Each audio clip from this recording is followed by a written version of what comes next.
नमस्कार बच्चों।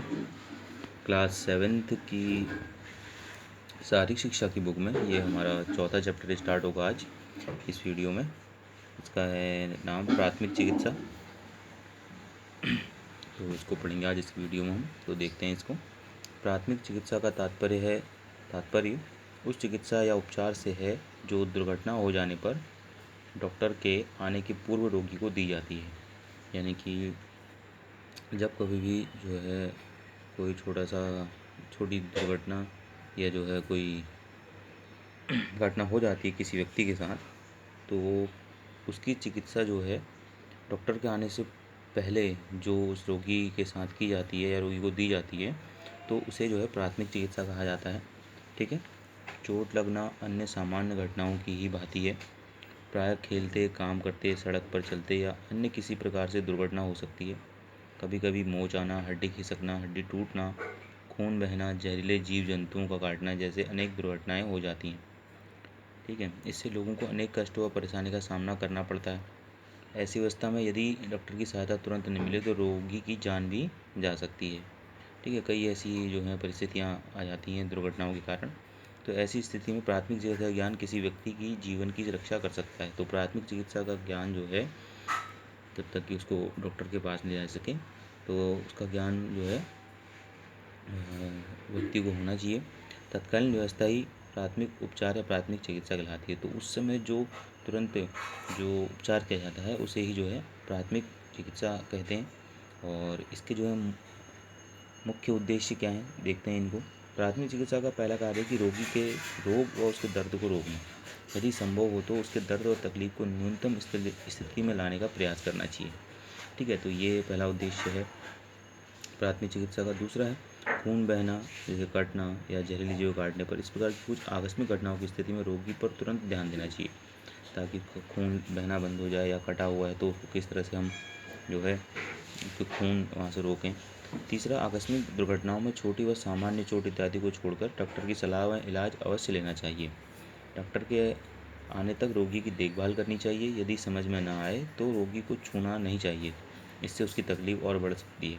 ठीक है। तो ये 3 उद्देश्य होते हैं प्राथमिक चिकित्सा के। इसके बाद हम पढ़ेंगे इसमें प्राथमिक सहायता बॉक्स, यानी जो फर्स्ट एड बॉक्स होता है उसके बारे में। तो प्राथमिक सहायता बॉक्स स्काउट गाइड के प्रत्येक दल के पास होना चाहिए। दल व टोली के अलावा कुछ दवाएं एवं सामान्य प्रत्येक स्काउट और गाइड के पास अपना व्यक्तिगत भी होना चाहिए, जैसे सामान्य दवाएं, पट्टी, हैंडी प्लास्ट, कैंची, ब्लेड इत्यादि। तो ये फर्स्ट एड बॉक्स की कुछ चीज़ें यहाँ पे बताई गई हैं। प्राथमिक चिकित्सा की आवश्यक सामग्री, अब जो इसमें विस्तार से बताया गया है कि प्राथमिक चिकित्सा बॉक्स में यानी फर्स्ट एड बॉक्स में क्या क्या चीज़ें होनी चाहिए करके, जैसे कि डेटॉल, बैंडेड, पोटेशियम परमैंगनेट, खाने का soda, Soframycin, Iodex, spirit, Pudin Hara, boric acid, Vicks, mercury cream, खाने का नमक, ग्लिसरीन, चिपकना प्लास्टर, पट्टी, मोच आदि के स्प्रे, कैंची, चिमटी, कब्जियाँ, crepe bandage, blade, Moov, thermometer, Brufen tablet, Aciloc tablets, paracetamol, Electral और आयोडीन। तो इतनी चीज़ें जो हैं एक फर्स्ट एड बॉक्स में होनी चाहिए। अब इसके बाद जो है इसमें जो विभिन्न अगर दुर्घटनाएं हो जाएँ तो किस प्रकार जो है उनका उपचार किया जाना चाहिए, इस चीज़ के बारे में पढ़ेंगे। जैसे कि कट जाने पर प्राथमिक उपचार, किसी व्यक्ति को अगर कहीं पर चोट के कारण कट जाता है कोई हिस्सा या कहीं पर उंगली या पाँव, तो उसको किस तरह से जो है उसका उपचार किया जाता है यहाँ पढ़ेंगे।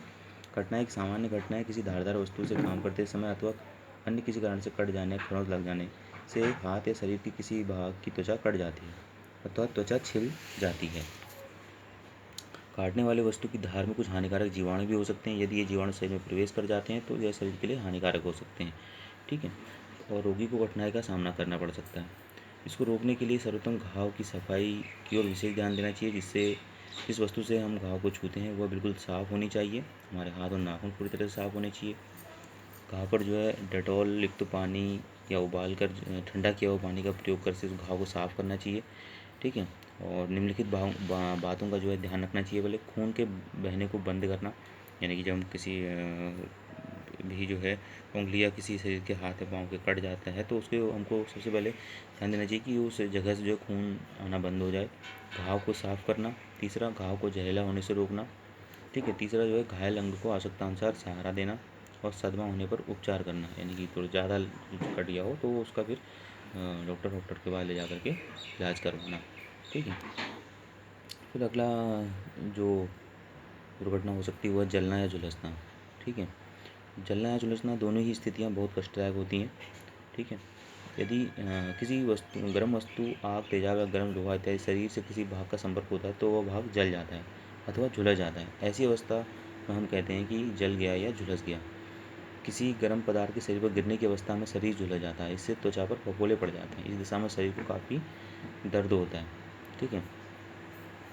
तो जलना जो है किसी गर्म वस्तु के संपर्क में आने पर शरीर का भाग जल जाता है, यानी ब्लैक टाइप का स्पॉट बन जाता है।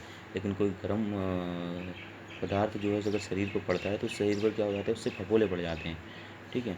तो उसका उपचार निम्नलिखित प्रकार से करना चाहिए। रोगी के जलने या झुलसने में सबसे पहले रोगी के सदमे का उपचार करना चाहिए। यदि रोगी ने कपड़ा पहन रखा है तो उसको जले भाग को उसको उसमें से हटा दें, और कपड़ा चिपक गया है तो उसे छुड़ाना चाहिए।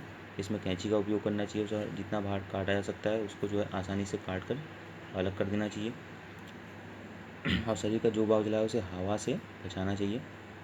छालों में जब फफोले पड़ गए हैं यदि झुलसने पर तो उसको फोड़ने नहीं चाहिए। शरीर के जले भाग को ठंडे पानी में भिगो रखना चाहिए। तब तक भिगो रखें जब तक कि जलन शांत नहीं हो जाती। आवश्यकता अनुसार पानी को बदलते रहें। जले भाग पर टैनिक एसिड लगाकर हल्की पट्टी भी बांध सकते हैं। अंडे की सफ़ेद जलने का अचूक अंडे की जो सफ़ेदी जो होती है जलने का अचूक इलाज है। जो अंडे की सफ़ेदी होगी, यानी जो वाइट कलर होता है वो जो है उसको अगर हम लगाएं तो वह उसका जो जला हुआ हिस्सा है उसमें काफ़ी आराम मिलता है। कच्चा आलू पीस कर लगाने पर भी आराम मिलता है। जलने वाले भाग पर स्प्रे करना चाहिए। ठीक है। अब अगला जो घटना या दुर्घटना होती है वो है मोच आना।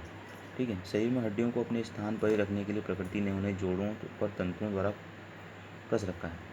ये तंतु विभिन्न अंगों को एक सीमा के अंदर ही मुड़ने या घूमने देते हैं।